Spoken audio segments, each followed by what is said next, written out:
আজকে মাকে নিয়ে কোথায় চলে যাচ্ছি বলেন তো? আজকে মাকে নিয়ে চলে যাচ্ছি কক্সবাজার। সকাল, সকাল আমাদের ফ্লাইট ছিল। সো মর্নিং এই আমরা কক্সবাজার চলে যাই। সো আমাদের কিন্তু মর্নিং এ চলে যাওয়ার কারণে ওই দিনটা মিস হয় না। আমরা কিন্তু ৩ দিন ২ রাত থাকি। আর এই ৩ দিন ২ রাত কি, কি করলাম সবকিছু এই ভিডিও দেখাবো। সো আমরা যাওয়ার পরপরই আসলে আমি স্পিড বোর্ডে উঠে যাই। আরো কি, কি করলাম সেসব দেখাবো। স্পিড বোর্ডে উঠে আমি অনেক জোর করে মাকে নিয়ে উঠি। আমার মা তো উঠবেই না লিটারেলি। বাট আমি তো জেদ করছি। এর জন্য আমি মাকে নিয়ে উঠবই। উঠে গিয়েছি। আর আমার মা এত ভয় পাইছে, আমিও পাইছি। আর ২ জনই সাঁতার জানি না। তাইলে বুঝেন কি একটা অবস্থা। তারপরেও আমরা ভালোমতো ঘুরে চলে আসতে পারছি। আর আসার পরে আমরা সুন্দর, সুন্দর এরকম ভিডিও করতেছিলাম, সমুদ্রে খেলতেছিলাম। অনেক এনজয় করছি। আসলে প্যারেন্টসদের সাথে এরকম মাঝের মধ্যে বের হয়ে যাওয়া উচিত, মজা করা উচিত। আমি তো আমার মাকে নিয়ে মাঝে, মাঝেই ঘুরতে বের হই। আমার তো খুবই ভালো লাগে। সো যারা পারবেন নিজের বাবা-মাকে নিয়ে মাঝের মধ্যে এভাবে ঘুরতে বের হবেন। আমার খুব পছন্দ এভাবে ঘুরতে বের হওয়া। আর আমি যেখানেই ঘুরতে যাই না কেন, ঘোড়া দেখলে আমার ঘোড়ার পিঠে উঠতে হবে। আমি এখনো বাচ্চাই আছি। যাই হোক, আমি এখানেও ঘোড়ার পিঠে উঠে গিয়েছি।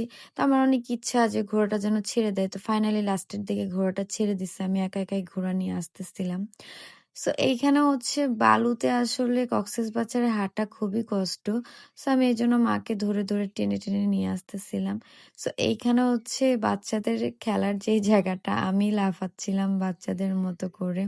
সো এখানে নতুন একটা ওপেনিং একটা রেস্টুরেন্টে চলে আসি। তো ঘুরে-টুরে খাওয়া-দাওয়া করে সো রাত্রে আবার সমুদ্রের সামনে বসি। সমুদ্রে রাতের যে ব্যাপারটা একদম আলাদা। আর আমরা কিন্তু শালিকে ডিনার বলেন, নাস্তা বলেন, লাঞ্চ বলেন সবই এখান থেকেই করি। বাট খাবারের ছবিগুলো আমাদের নেওয়া হয় না। আর এই শালিক রেস্টুরেন্টটা কিন্তু সাইমনের পিছনেই। সো সাইমনের পিছনে গেলে এটা আপনারা পেয়ে যাবেন। আর এখানে কিন্তু পতেঙ্গাতে চলে আসি। পতেঙ্গাতে আমি যাই খুবই একটু ইরিটেট হই কারণ গরমে অনেক বিরক্ত লাগে। কিন্তু পতেঙ্গার আগের এই জায়গাটা আমার খুব ভালো লাগে। আর আমি এদিকে আমার মার কিছু ভিডিও করে দিচ্ছিলাম পতেঙ্গাতে। আমি আমার মাকে বলতেছিলাম, "মা আগেকার যুগের যে মডেলরা যেভাবে করতেছিল একটু করো" দেখাই দিচ্ছিলাম। সো আমার মা আমার সাথে খুবই ফ্রেন্ডলি, আমার বেস্ট ফ্রেন্ড। আমি যা বলি আমার মা শুনে করে। আমিও করার চেষ্টা করি।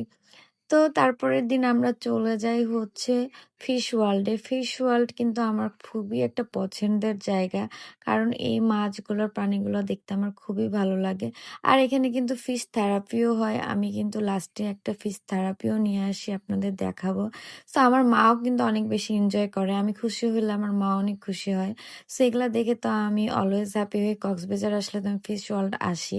কারণ আমার ফিশ, প্রাণী যেকোনো প্রাণী দেখতে খুবই ভালো লাগে।